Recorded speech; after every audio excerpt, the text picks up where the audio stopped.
जय हिंद दोस्तों, आज मैं फिर लेकर आया हूं कॉमन एरर्स। एक बिल्कुल सीरीज के रूप में मैं चला रहा हूं क्योंकि मेरे को मालूम है कि अगले महीने में एग्जाम्स वगैरह लड़कों को है ना, जुलाई में, अगस्त में, सितंबर में, और तमाम जो एग्जाम्स वगैरह हैं गवर्नमेंट जॉब्स के लिए, उन तमाम एग्जाम्स में इंग्लिश का बहुत इंपॉर्टेंट रोल रहता है। और अगर आप कॉन्सेप्ट जानते हैं अंग्रेजी में तो निश्चित रूप से इंग्लिश को क्रैक करना कोई बहुत बड़ी बात नहीं है, इंग्लिश में स्कोर करना कोई बड़ी बात नहीं है। तो देखिए, कॉमन एरर्स 3 क्लासेज में पहले ले चुका हूं, डिस्क्रिप्शन में मैं उसका लिंक भी डाल दूंगा। देखिए, मैं बगैर टाइम गंवाए हुए मैं सीधे क्वेश्चन पे आऊंगा। आप देख सकते हैं मैंने 10 क्वेश्चंस यहाँ पे लिखा है और सब अच्छे अच्छे क्वेश्चंस हैं। पहले मैं आपके दिमाग पे जोर डालने के लिए कहूँगा, मैं कहूँगा कि आप अपने दिमाग पे जोर डाल करके ये पता लगाएं कि कौन से सेंटेंसेस में कहाँ क्या गलती हैं। वैसे मैं आपको बता दूं कि सारे के सारे all the sentences are incorrect, there is an error in each and every sentence. हर जगह एक एरर है, हर सेंटेंस में एक एरर है। और अब आप अपने इंटेलिजेंट माइंड का प्रयोग करके आप बिल्कुल पता लगाएं कि वो एरर कहाँ है और कहाँ पे आप स्टैंड करते हैं। वेयर यू स्टैंड, कहाँ पे आप स्टैंड करते हैं अंग्रेजी में, और क्या जो आगे एमटीएस के एग्जाम्स हैं या और जो भी एग्जाम्स वगैरह होने हैं, क्या आप उसके लिए अपनी तैयारी पूरी कर लिया है, आपने मुकम्मल कर लिया है। इस सारी चीज़ों को आपको दिमाग में रखना है। तो चलिए, मैं क्वेश्चन का तो आंसर करूंगा, उससे पहले आप लोग जो लोग मेरे चैनल पे नए हैं बिल्कुल आप उसको सब्सक्राइब कर लीजिए, लाइक कर दीजिएगा और शेयर करना मत भूलिएगा। The manager can not approve for smoking in the office. क्या सेंटेंस है? द मैनेजर, ये क्या है? Manager can not approve for smoking in the office.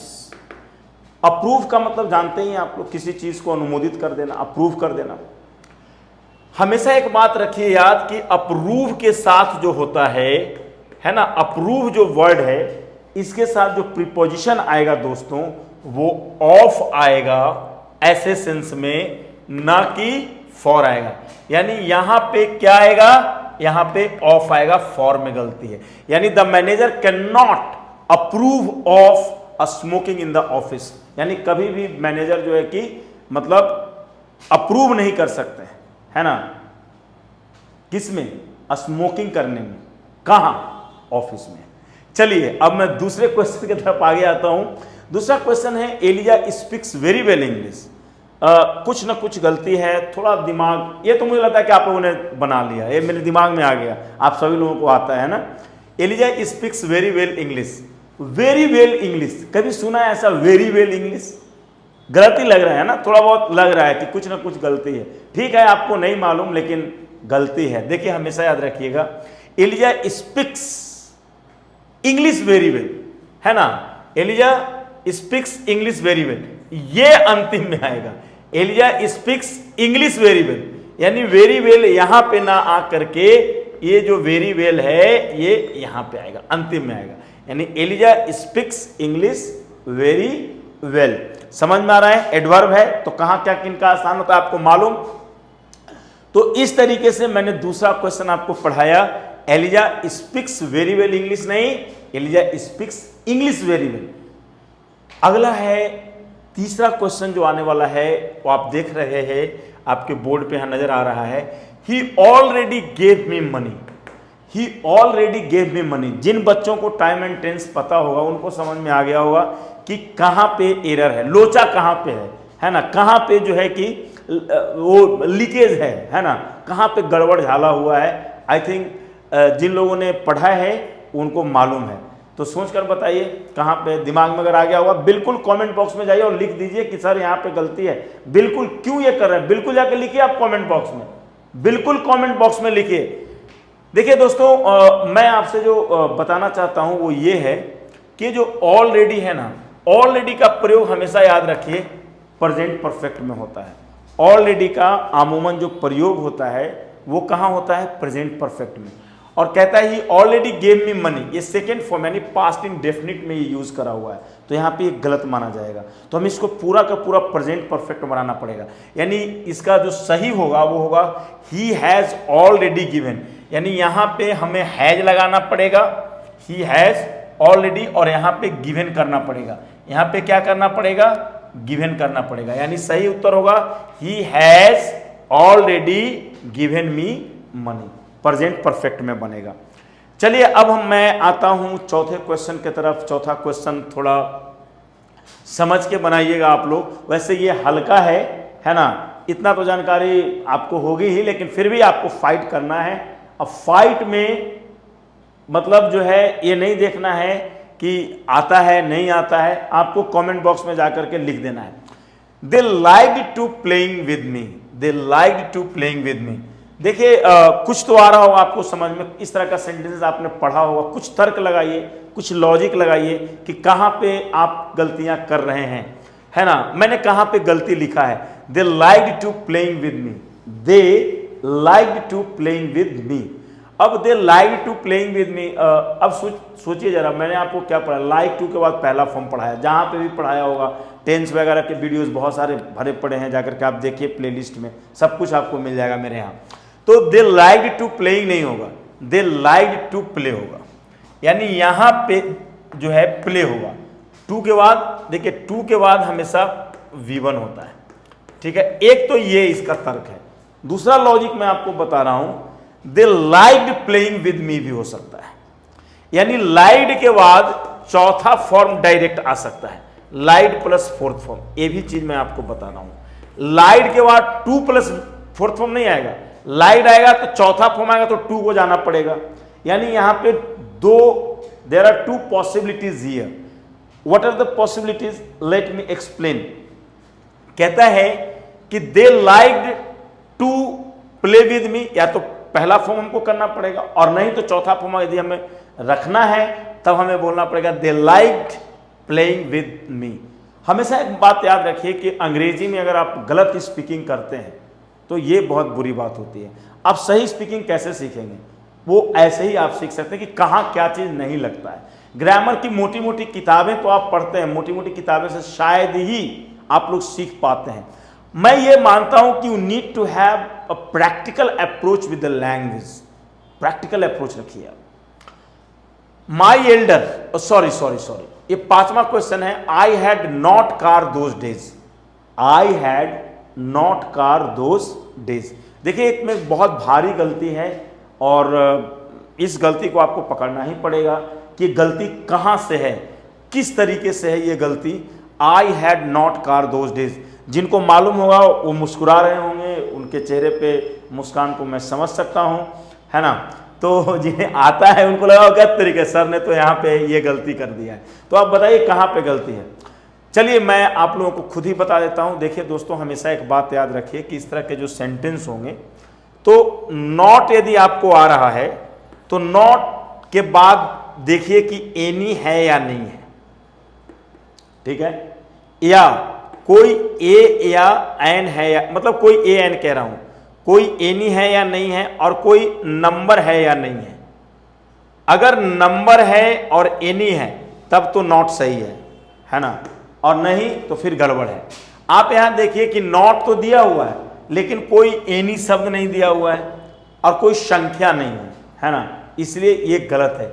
हम इसको दो तरीके से कंसीडर कर सकते हैं, या तो पूरा का पूरा हम ऐसे कर दें कि I had no car those days, ये भी सही हो सकता है, लेकिन हम उतना करने की जरूरत नहीं है। हम अगर इसमें ए लगा देते हैं, आई had not a car those days, एक आर्टिकल हम यहाँ पे लगा देते हैं, तो ये संख्या बता दिया कि हमारे पास एक कार मेरे पास नहीं था, मेरे पास एक कार नहीं था। संख्या जब लग गया यानी कोई नंबर लग गया तब नॉट कोई वैलिडेट कर दिया, वैलिड हो गया। ये समझ में आ गया, यानी आई had not a car those days, समझ में आ रहा है। और नहीं तो आप नो में ले जाइए, लेकिन आप नो में क्यों ले जाइएगा? जो सबसे नियरेस्ट रहेगा, मेरी बात समझिए, जो सबसे नियरेस्ट सही रहेगा उसी को हमें पकड़ना होता है। अगला है जो आप देख रहे हैं बोर्ड पे, वो है my elder brother. 6th question है, आप यहाँ पे आइए, देखिए ये 6th क्वेश्चन कहता है my elder brother bought some furnitures, my elder brother bought some furnitures. आप एक बात याद रखिए कि जो इस तरह के ये नाउन का क्वेश्चन है, और मैं फिर से कह रहा हूं कि जिन बच्चों ने पढ़ा है जिन बच्चों को ये चीज़ें आती होंगी उनके चेहरे पे मुस्कान अपने आप आ गया होगा, बहुत नेचुरल सी बात है। तो my elder brother bought some furnitures, आप बता सकते हैं क्या कि इसमें क्या सही है क्या गलत है? तो चलिए मैं आपका कितना इंतजार करूंगा, है ना, मैं खुद ही बता देता हूं आप लोगों को कि क्या है पूरा मामला, कहाँ गलतियां हैं इसमें जो है। कहता है my elder brother bought some furnitures. हमेशा एक बात याद रखिए कि फर्नीचर्स नहीं होता है, फर्नीचर में एस नहीं होता है, यानी फर्नीचर का सिर्फ फर्नीचर होगा। यानी my elder brother bought some furniture, यानी फर्नीचर में एस कभी भी नहीं लगता है। फर्नीचर है, इक्विपमेंट है, इंफॉर्मेशन है, ये सब में जो है कि नॉट का प्रयोग, ये सॉरी नॉट कह रहा हूँ, उसमें एस का प्रयोग नहीं होता है। कल के भी वीडियो में मैंने ये सब चीज़ के बारे में शायद बताया है, आप देख लीजिएगा इंफॉर्मेशन वाले वीडियो, इंफॉर्मेशन वाले क्वेश्चन पे। या my elder brother bought some pieces of furniture हो सकता है, सम पीसेज ऑफ फर्नीचर हो सकता है, यानी फर्नीचर में कभी भी एस नहीं लगेगा। अगला है 7वां, every people have gone mad after money. हमेशा एक बात याद रखिए कि इस तरह के जो क्वेश्चंस होते हैं ये बड़े खतरनाक होते हैं, कब कहाँ क्या हो जाएगा लोगों को मालूम नहीं चलता है ना। तो आपको क्या करना है, हर चीज़ का एक तर्क रखना है, हर चीज़ का एक लॉजिक रखना है, जानकारी रखनी है।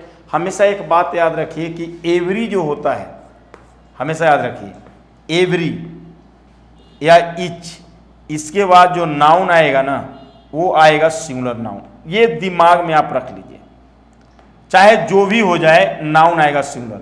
एवरी का मतलब ही प्रत्येक होता है और इच का मतलब ही प्रत्येक होता है। यानी एवरी मैन हो सकता है, एवरी गर्ल हो सकता है, एवरी वुमेन हो सकता है।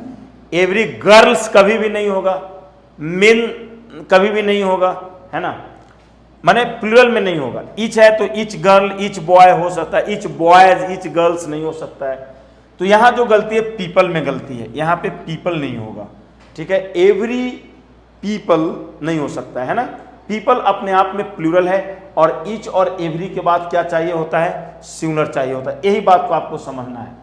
तो यहाँ पे आपको क्या लिखना है, यहाँ पे एवरीबडी लिखना है, एवरीबडी हैज गॉन मैड। तो यहाँ पे बेहतर है, या तो आप है ना, यहाँ पे जो पीपल लिखा हुआ है ये गलत है, तो आप यहाँ पे एवरीबडी लिखिए। और जब एवरीबडी हो जाएगा तो हमेशा याद रखिएगा कि जो एवरीबडी होता है, एवरीबडी जो होता है दोस्तों, वो जो होता है उसके बाद जो है जो वर्ब होगा वो सिंगुलर वर्ब होता है। वो क्या होता है, सिंगुलर वर्ब होता है, सिंटेक्स का रूल है। तो ये चीज़ को आपको समझना पड़ेगा। तो जब एवरीबडी आ जाएगा, या एवरी पर्सन हो सकता है, पीपल की जगह यहाँ पे एवरी पर्सन भी हम लिख सकते हैं, उसमें कोई दिक्कत नहीं है। तो एवरी पर्सन तो हैज आ जाएगा, गॉन मैड आफ्टर मनी। अब 8वां है, जरा समझिए, एक क्वेश्चन है, it was 5 minutes to 9। It was 5 minutes to 9। हमेशा एक बात याद रखिए, देखिए मुझे आपको चूंकि जल्दी जल्दी सिखाना है, हर चीज़ को करना है, तो इसलिए मैं आपको बताना चाहता हूँ कि यह जो क्वेश्चन है इट वॉज 5 minutes, है ना, इट वॉज 5 minutes to 9। हमेशा एक बात याद रखिए कि यदि जो मिनट शब्द है 5 के मल्टीपल में हो रहा है, 5 minutes, 10 minutes, 15 minutes, तब यहाँ पे मिनट शब्द का प्रयोग हम नहीं करते हैं, सिर्फ यानी 5 के मल्टीपल में जितना भी होगा, है ना। अगर इट वॉज 25 minutes to 9, यानी 9 बजने में 25 मिनट बाकी, इस तरह का जो रहेगा, यानी 5 के मल्टीपल में जो भी अगर रहेगा मिनट में, तो मिनट शब्द नहीं लिखाता है, सिर्फ वो लिखा जाता है। लेकिन अगर यही रहता कि कम रहता, या मतलब 5 के जैसे कहने का मतलब है कि इट वॉज 8 minutes to 9, तब हम मिनट्स देते। लेकिन 5 के मल्टीपल वाले में मिनट्स नहीं लगता, यानी यहाँ पे हमें मिनट शब्द देना ही नहीं है, हमें इट वॉज 5 to 9, बस इतना ही। अगला है 9वां क्वेश्चन है, द मैन इज मॉर्टल। देखिए जो द मैन इज मॉर्टल, ये जब हम जनरल अर्थ में प्रयोग करते हैं मैन का, नेचर का, सोसाइटी का, तो वहां पे हम लोग द का प्रयोग नहीं करते हैं। तो यहाँ पे मैन इज मॉर्टल होगा, न कि द मैन इज मॉर्टल। समझ में आ रहा है, जनरल अर्थ में तो हम नहीं करते। मैंने कौन कौन सा शब्द कब बताया, मैन हो गया, नेचर हो गया, सोसाइटी हो गया, ये सब दिमाग में रखो आप लोग, है ना। इस सब में द का प्रयोग नहीं करते हैं जनरल अर्थ में। अगला है 10वां है, were you interested for this plan. Were you interested for this plan, were you interested for this plan, ये 10वां क्वेश्चन है। Were you interested for this plan, कुछ दिमाग में अगर आ रहा है तब तो ठीक है, अगर नहीं आ रहा है तो गड़बड़ वाली बात है। देखिए हमेशा एक बात याद रखें कि अंधकार जो आपके अंदर है उस अंधकार को आप कैसे हटा पाएंगे, तो वहाँ पे प्रकाश होने की ज़रूरत है। अंधकार को कोई निरमा से साबुन से धो करके नहीं हटा सकते, है ना। आपको क्या करना होता है, आपको जो है कि प्रकाश की उत्पत्ति करनी होती है। तो चलिए हम यहाँ पे प्रकाश डाल रहे हैं और आपके अंदर का जो अंधकार है यूं चला जाएगा। Were you interested for this plan, हमेशा याद रखिए कि इंटरेस्टेड जो वर्ड है, ये जो इंटरेस्टेड वर्ड है, ये इंटरेस्टेड वर्ड हमेशा याद रखिए इन लेता है प्रीपोजिशन में। इंटरेस्टेड फॉर नहीं होता है, इंटरेस्टेड के साथ इन होता है। इंटरेस्टेड के साथ क्या होता है, इन होता है। लाइफ में आप कभी भी नहीं भूलिएगा, यानी यहाँ पे फॉर ना होकर के क्या हो जाएगा, इन हो जाएगा। दोस्तों मैंने आपको 10 क्वेश्चंस पढ़ाए हैं और उम्मीद है कि आप लोगों ने बहुत अच्छे से सीखा होगा। ये आपकी जिम्मेवारी है इस वीडियो को लोगों तक आप पहुँचाएँ, क्योंकि मैं बिल्कुल कृत संकल्प हो गया हूँ आपको इंग्लिश सिखाने के लिए और मुझे लगता है कि मैं आपको सिखा कर रहूँगा। जय हिंद,